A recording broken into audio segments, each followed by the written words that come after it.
Hello, everyone. Welcome to the Newsbrowse News broadcast. A market in Nikopol, Ukraine, was hit by a Russian drone attack on Saturday, resulting in the deaths of 5 people and injuries to at least 19 others, including a 14-year-old girl, according to UPI. Local officials described the incident as yet another war crime by Russia. Nikopol, located in southeastern Ukraine, frequently experiences attacks due to its close proximity to Russian-occupied territory across the Dnipro River.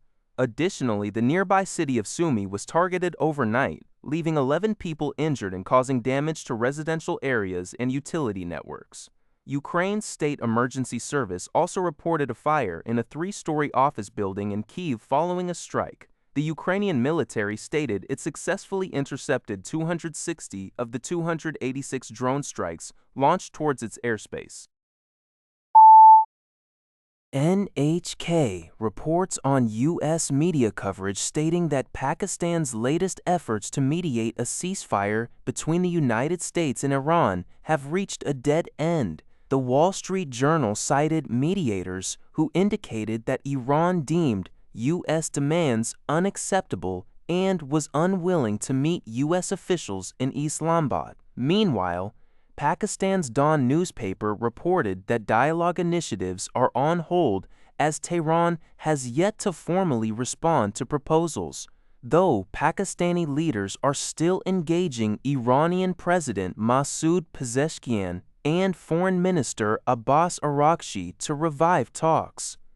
Araghchi, however, disputed the U.S. media's portrayal on social media, asserting that Iran's position is being misrepresented and that Iranian officials have never refused to go to Islamabad. He emphasized that Iran's priority is a conclusive and lasting end to the Islamabad.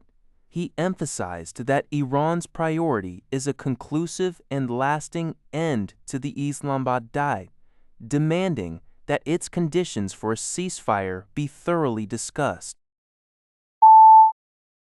Al Jazeera reports that Italian Prime Minister Giorgia Meloni met with Qatar's Emir Sheikh Tamim bin Hamad Al Thani in Doha to address energy issues exacerbated by the ongoing United States and Israeli war on Iran. This visit marks Meloni as the first leader from an EU or NATO country to travel to the region since the conflict erupted.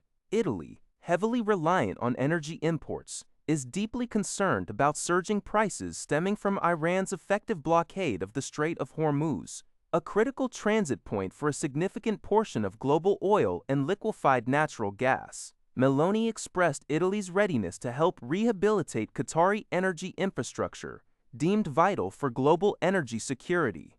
The Qatari Emir's office stated that both leaders stressed the importance of de-escalation, prioritizing political dialogue and diplomacy to contain the Middle East crisis and its impact on energy and supply chains. Iran has targeted energy installations in Gulf countries, including Qatar's Ras Laffan industrial city, affecting its natural gas export capacity. Meloni's regional tour also included Saudi Arabia and the United Arab Emirates, aiming to strengthen relations and reiterate Italy's support against Iranian attacks. The French National Assembly has rejected a constitutional reform bill dedicated to New Caledonia, with opposition parties endorsing a preliminary rejection motion by a vote of 190 to 107. This outcome, reported by RNZ, closes the debate on the matter in the lower house without discussion of the bill itself. Emmanuel Chibao, a pro-independence Kanak leader and New Caledonian MP, filed the rejection motion, arguing the bill was not consensual and contradicted previous decolonization accords, instead promoting a logic of assimilation within France. Minister for Overseas Naima Mechawa countered that rejecting the bill would negatively impact New Caledonians' daily lives and economic stability, emphasizing that the Bougival process had been approved by 5 of 6 political parties. pro-France MP Nicolas Mesdorf also expressed disappointment, highlighting concessions made by non-independentists and the widespread support for the agreement among the territory's political and economic sectors. French Prime Minister Sébastien Lecornu announced that all parties who signed the Bougival-Élysée-Oudinot Accord will meet next week to address the deadlock, with options including reconsideration by the Senate or a direct consultation in New Caledonia. The sensitive issue of electoral roll eligibility for provincial elections due by June 28, 2026, remains a key point of contention. That's all for this video.